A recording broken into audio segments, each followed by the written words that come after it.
दर्शकबिन सत्तारूढ Nepal communist party नेकपा भित्रको एकतर्फी विवाद केही दिन यता साम्य भएको छ, तर राष्ट्रिय सभामा कसलाई लैजाने भन्ने विषयले नेकपा भित्र अर्को जटिलता देखिने अवस्था आएको छ।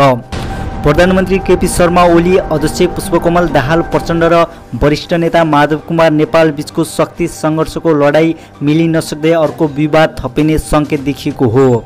राष्ट्रिय सभामा पार्टी सचिवालयको निर्णय अनुसार उपाध्यक्ष वामदेव गौतमले जान तयार भएको बताएपछि नेकपा भित्रको विवाद बल्झिने सम्भावना बढेर गएको हो।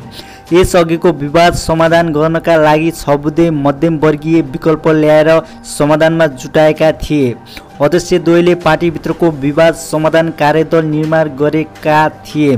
कार्यदलले पनि उपाध्यक्ष गौतमको 6 बुँदे प्रस्ताव वरिपरि रहेर प्रतिवेदन ल्याएको प्रधानमन्त्री ओलीले पनि स्वीकार गरिसकेका छन्। राष्ट्रिय सभामा रिक्त एक पदमा प्रधानमन्त्री ओलीले अर्थ तथा सञ्चार मन्त्रालय सम्हालिरहेका डाक्टर युवराज खतिवडालाई निरन्तरता दिने सङ्केत गरिरहेको बेला उपाध्यक्ष गौतमले आफै जाने बताएका छन्।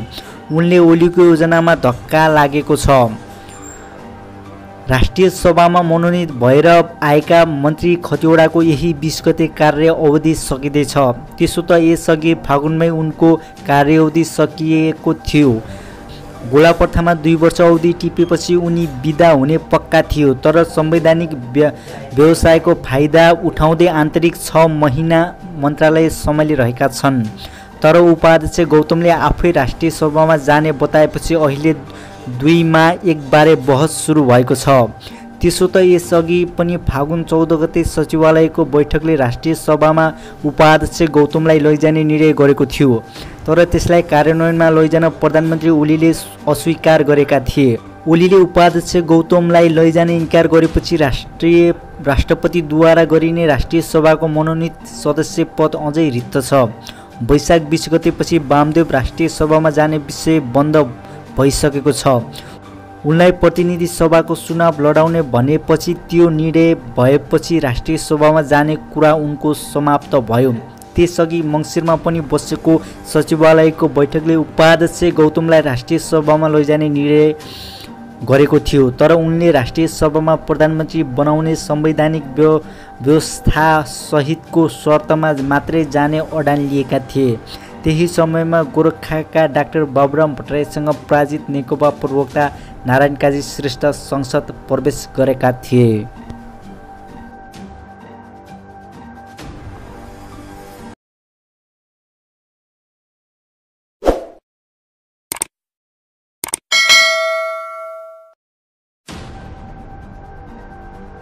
दर्शकबिन नमस्कार, तपाईहरुलाई हार्दिक स्वागत छ आरके न्यूज नेपालमा।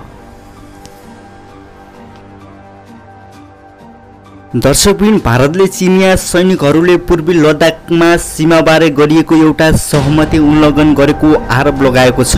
चिनिया पक्षले उत्तेजित सैनिक गतिविधि गर्दै सीमामा विद्यमान स्थिति परिवर्तन गर्ने प्रयास गरेको, तर आफ्नो सेनाले त्यसलाई विफल पारिदिएको दाबी भारतले गरेको छ। भारतीय सूचना विभागले प्रकाशित गरेको विज्ञप्तिमा भारतीय सेनाले आफू संवाद मार्फत शान्ति कायम गराउने पक्षमा भएको, तर उक्त क्षेत्रलाई अखण्ड राख्न प्रतिबद्ध भएको उल्लेख गरेको छ। चीनका विदेश मन्त्रीले चिनिया सेनाले सीमा रेखा पार नगरेको र दुवै देशका सैन्य बीच संवाद कायम रहेको बताएको ग्लोबल टाइम्स पत्रिकाले लेखेको छ। गत जुन महिनामा भारत र चिनिया सैनिकहरू बीच गलवान उपत्यका भिडन्त हुँदा कम्तीमा 20 भारतीय सैनिकको मृत्यु भएको थियो। चीनले आफ्नो पक्षमा कतिजना हताहत भए भन्ने सार्वजनिक गरेको छैन। दुवै पक्षले एक अर्कालाई सीमा उल्लङ्घन गरेको र उक्साएको आरोप लगाएका थिए।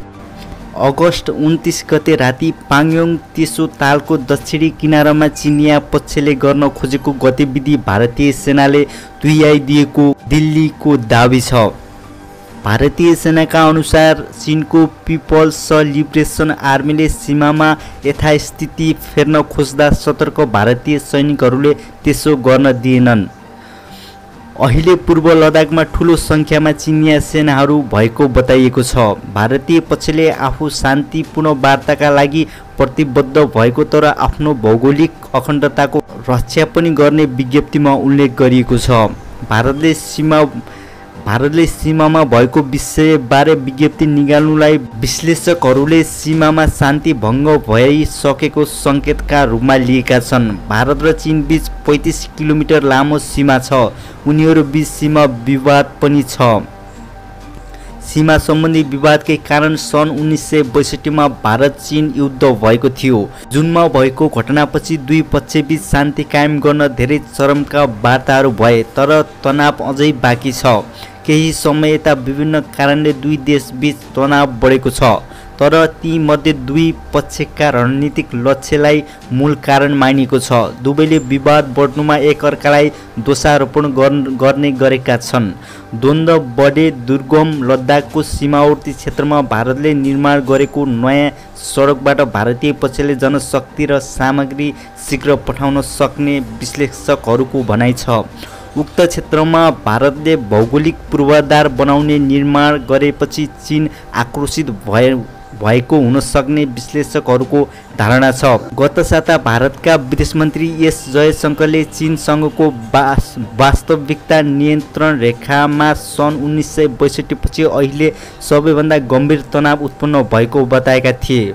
45 वर्षपछि चीनसँग सङ्घर्ष हुँदा सैनिकहरू हाताहात भएको भन्दै उनले सीमा दुवै देशमा सैनिकहरू परिचालन हुन अप्रत्याशित भएको टिप्पणी गरेका थिए।